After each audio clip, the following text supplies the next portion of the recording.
Bonjour et bienvenue sur notre première vidéo visant à vous présenter notre nouvelle solution iamagine.fr. Iamagine est une solution d'IA générative pour des images.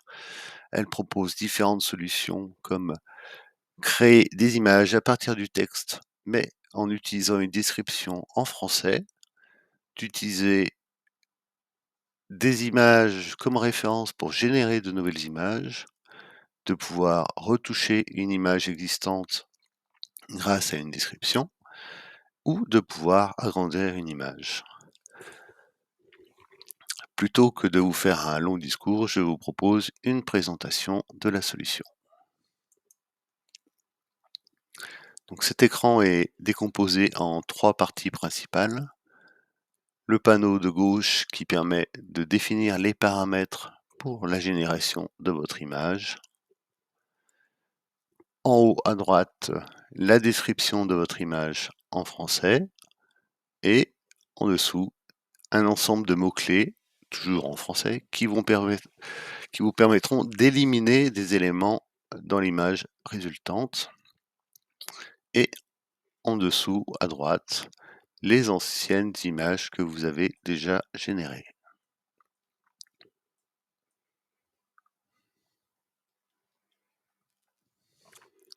Si on revient sur la partie paramètres, on a la partie format qui identifie des formats d'images typiques sur Internet, du style couverture Facebook, profil Facebook, les posts Instagram, story Instagram, où vous pouvez fixer par vous-même la largeur en pixels et la hauteur en pixels de votre image. Vous pouvez ensuite décider du nombre d'images à générer suite à votre description. Vous pouvez préciser le nombre d'inférences. En fait, c'est le nombre de fois où l'intelligence artificielle va retravailler votre image pour l'affiner. Plus le nombre est grand et plus le résultat sera précis, mais plus le temps de traitement sera long. Entre 21 et 31 sont des bonnes valeurs à mon sens. Ensuite, la petite case à cocher description magique, c'est dans le cadre d'une description magique, le site va ajouter automatiquement un ensemble de mots-clés qui vont permettre d'améliorer grandement la qualité de l'image rendue, notamment au niveau des déformations sur les êtres humains. Alors c'est très utile quand on veut faire une image liée à des personnages, mais ça peut être un petit peu perturbant si on veut faire des objets.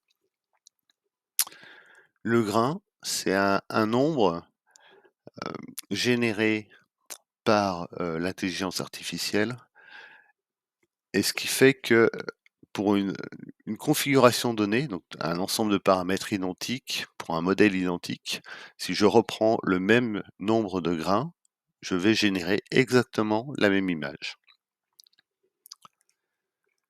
L'échelle de guidage, ça permet d'indiquer au logiciel si on veut laisser beaucoup de liberté à l'intelligence artificielle, dans ce cas-là on mettrait une valeur basse du style 4, 6 par exemple, ou heu, forcer à ce qu'il respecte énormément notre description. Dans ce cas-là, on ira plus sur des valeurs de 10, 11.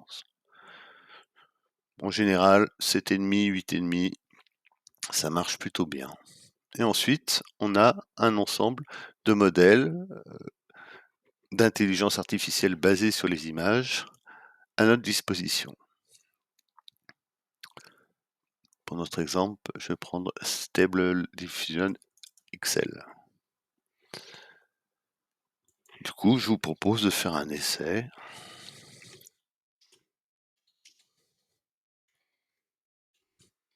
J'aime bien les chocolats, donc on va faire un bouquet de chocolat.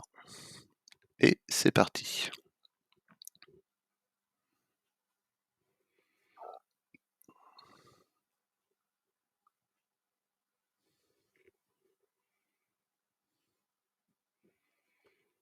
Et voilà nos bouquets de chocolat qui arrivent.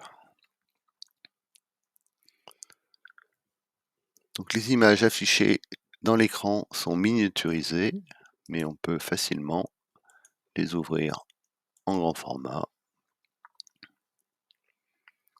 pour voir de plus près ce que cela donne. Et voilà pour, aujourd'hui. Si vous avez apprécié cette, vidéo, n'hésitez pas à mettre, j'aime. Si vous avez des commentaires, n'hésitez pas à les poster aussi. J'essaierai de faire mon maximum pour répondre à vos différentes questions. Merci pour votre audience et à très bientôt. Au revoir.